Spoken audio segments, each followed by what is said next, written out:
Gikabit sa akong bana ang akong mama. Maayong adlaw kanimo DJ Sam ug sa imuhang mga tigpaminaw o viewers ning imong programa.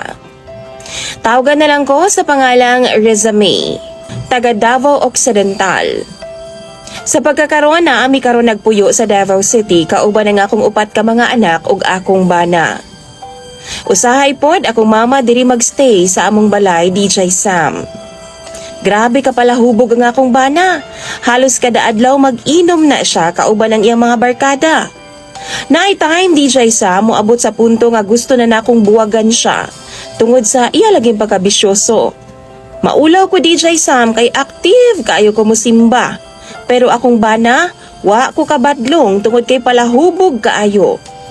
Naay time DJ Sam nga gikan kog simba pag-abot na ako sa among bay, puno na og mga barkada niya. Nag-inom na pud sila DJ Sam Domingong dako. Mao to akong gikasab-an ang akong bana nganong dito sila mag-inom sulod sa among balay. Di mangud ko ganahan DJ Sam nga nay mag-inom sa amoa. Kadto nga time nagduda ko sa ilang lihok. Pero deadman na lang ko kay naay time nga murag lahi ra jud. Feel na ako DJ Sam no murag naay something wrong.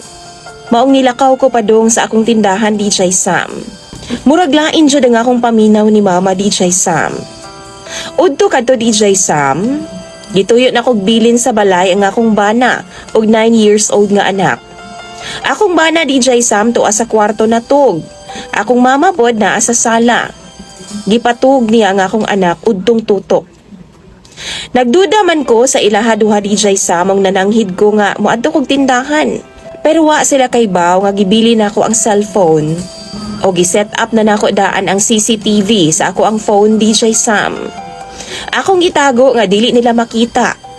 O gibutang nako sa kwarto. After 30 minutes DJ Sam, nibalik ko sa balay ug pagsulod nako, naagyapon ang akong mama sa sala. Nagpatug sa ako ang anak ug akong bana naapod sa kwarto natulog. Mao to gikuha na ako ang akong cellphone ug na-shock na lang ko DJ Sam sa akong nakita. Nakuhaan yun sa among CCTV nga naghubo ang akong bana sa kwarto. Yang gikamay ang akong mama DJ Sam ug niduol pod siya. Human, nag-ana-ana na sila. Dugay na siguro to nilang ginabuhat DJ Sam kay murag normal na lang man. Wa pod mi balibad ang akong mama.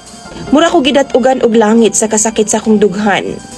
Wa ko nag-eskandalo ato nga time. Perti lang yun na akong hilak sa tago, DJ Sam. Samtang natulog silang duha.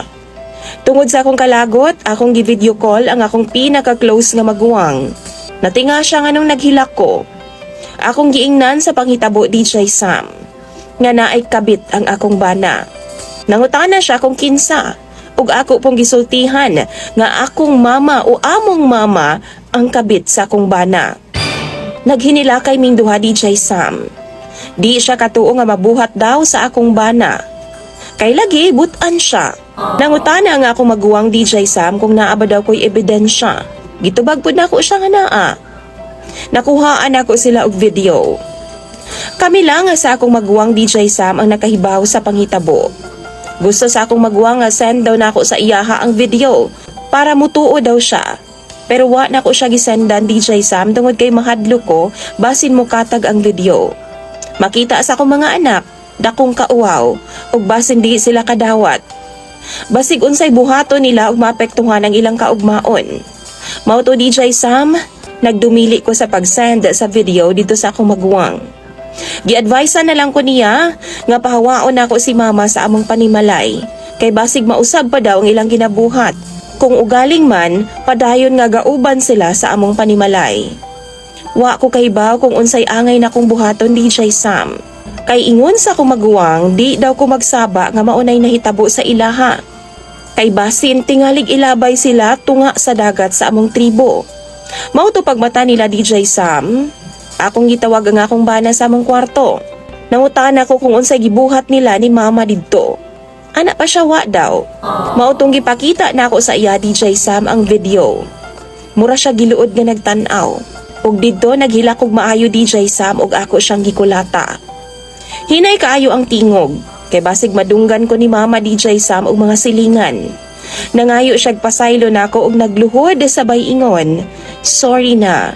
Promise, dili na nako usbon." Og ingon pa siya, DJ Sam, "Tabangi ko nga di ko matintal sa yawa.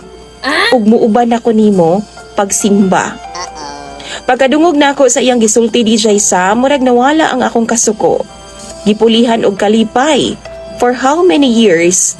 Nga giampo nako nga bada nako siya og simba uban sa akong mga anak. Og ingon man si mama, ug mabiyaan na niya ang iyahang bisyo.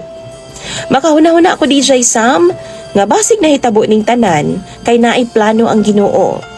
Mao to pagkaugma ana Sunday man, uban siya og simba sa akong mga anak, DJ Sam. Nanganda mga akong bana kay mosimba daw siya. Nyana pod ko nga basig mao na ni ang time nga magbag-o na gyud siya. Pag-abot namo sa simbahan, DJ Sam, nagwali ang among pastor og iyang tema, ang dautan nga nagpamatuod nga naagyod ang Dios. Dito naghila ko sa tago sulod sa simbahan, DJ Sam.